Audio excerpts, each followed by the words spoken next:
देखिए, अक्सर खबरें आती हैं कि जजों ने रिटायरमेंट के बाद किसी सियासी दल का साथ पकड़ लिया है, यानी किसी पॉलिटिकल पार्टी की सदस्यता ले ली है। ऐसे में सवाल जुडिशरी सिस्टम पर भी उठते हैं। सवाल ये खड़ा होता है कि क्या पार्टी ज्वाइन करने वाले जज का किसी पार्टी या उसकी विचारधारा पर झुकाव था। और इसी सवाल की गंभीरता को समझते हुए भारत के चीफ जस्टिस डीवाई चंद्रचूड़ एक अहम टिप्पणी करते हुए नजर आए, जिन्होंने जजों के राजनीतिक दलों के ज्वाइन करने के सवाल पर अपनी राय रखते हुए इस फैसले को निजी फैसला तो बताया, लेकिन साथ ही सलाह ये भी दी कि जज रिटायरमेंट के बाद कम से कम फौरन तो किसी सियासी दल के साथ ना जाएं।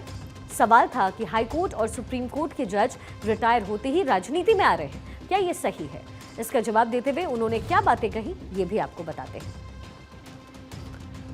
उनका कहना यह था कि एक निजी मामला है किसी का भी, लेकिन मेरी अपनी राय पूछे तो मैं ये समझता हूं कि जज बनकर जब भी आप रिटायर होते हैं तो फिर थोड़ा सा आपको समय देना चाहिए। ये तमाम बातें डीवाई चंद्रचूड़ द्वारा कही गई। राजनीति में अगर आप जाते हैं तब भी पर्याप्त गैप देना अनिवार्य होता है। पॉलिटिक्स अगर आपको ज्वाइन करनी चाहिए या नहीं, ये एक अलग विषय है, एक अलग मामला है। चाहे आप कोर्ट में काम कर रहे हो, चाहे आप कहीं और स्वतंत्र रूप से काम कर रहे हो या फिर रिटायर हो गए हो, सामान्य नागरिक आपको देखता है तो ये जरूर सोचता है कि आप जज ही तो हैं, और जज ले हो करके आपने बहुत सारे फैसले भी किए होंगे। तो जज की जो बोलचाल है, व्यवहार है, रिटायर होने के बाद भी वैसा ही होना चाहिए, कम से कम लोग ये मानते हैं। ये कहना था डीवाई चंद्रचूड़ का।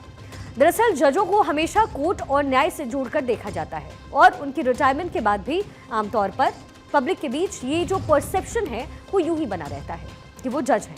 अब अगर कोई जज रिटायरमेंट के फौरन बाद पॉलिटिकल पार्टी ज्वाइन करता है तो फिर ये मैसेज जा सकता है कि वो उस पार्टी की विचारधारा से प्रभावित है। और ऐसा कई बार देखा गया है कि जब जजों ने रिटायरमेंट के बाद किसी सियासी दल का दामन थामा है तो फिर कई सारी बातें निकलकर सामने आती हैं। मध्य प्रदेश हाईकोर्ट के पूर्व जस्टिस रोहित आर्या ने 13 जुलाई को बीजेपी को ज्वाइन किया था। रोहित आर्या पूर्व जस्टिस थे एमपी हाईकोर्ट के। 13 जुलाई को बीजेपी की सदस्यता उन्होंने ग्रहण की। खूब सारे वीडियो भी इनके वायरल हुए।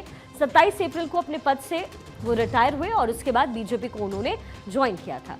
काफी डांट फटकार लगाते हुए जो जज साहब हैं, उनका वीडियो बड़ा वायरल होता रहा है। रिटायरमेंट के 2.5 महीने में के बाद ही बीजेपी में रोहित आर्या जो हैं वो शामिल हो गए थे। ऐसा ही दूसरा एक एग्जाम्पल है अभिजीत गंगोपाध्याय, जो कि पूर्व जज थे कलकत्ता हाईकोर्ट के। 7 मार्च को बीजेपी में वो सम्मिलित हो गए और उसके बाद अभिजीत गंगोपाध्याय का करियर आगे बढ़ा। 5 मार्च को रिटायरमेंट से 5 महीने पहले ही उन्होंने इस्तीफा दिया, और इस्तीफा देने के बाद वो बीजेपी को उन्होंने ज्वाइन किया। 2 दिन बाद ही 7 मार्च को बीजेपी पार्टी को जो है गंगोपाध्याय ज्वाइन करते हैं। तीसरा एग्जाम्पल है विजय बहुगुणा का। पूर्व जज थे बॉम्बे हाईकोर्ट के। 1995 में बॉम्बे हाईकोर्ट से अपने पद से इन्होंने इस्तीफा दिया। 1995 की बात कर रहे हैं। और 1997 में यानी 2 साल के बाद कांग्रेस के टिकट पर टिहरी से लोकसभा चुनाव वो लड़ते हुए नजर आए। विजय बहुगुणा पूर्व जज बॉम्बे हाईकोर्ट। तो ये कुछ ऐसे एग्जाम्पल्स हैं जो अक्सर लोगों के सामने आते हैं। विजय बहुगुणा जो है 31 जनवरी 2014 तक उत्तराखंड के मुख्यमंत्री भी रहे।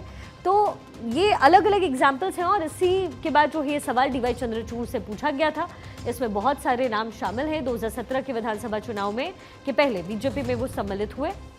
विजय बहुगुणा का पूरा करियर ग्राफ क्या है ये आपको दिखा रहे हैं, लेकिन कहने का मतलब ये है कि जब डीवाई चंद्रचूड़ से ये सवाल पूछा गया तो उन्होंने साफ तौर पर कहा कि रिटायरमेंट के फौरन बाद आपको ऐसा नहीं करना चाहिए, थोड़ा आपको रुकना चाहिए। हालांकि ज्वाइन करें या नहीं, ये जो है किसी भी व्यक्ति की निजी राय होती है।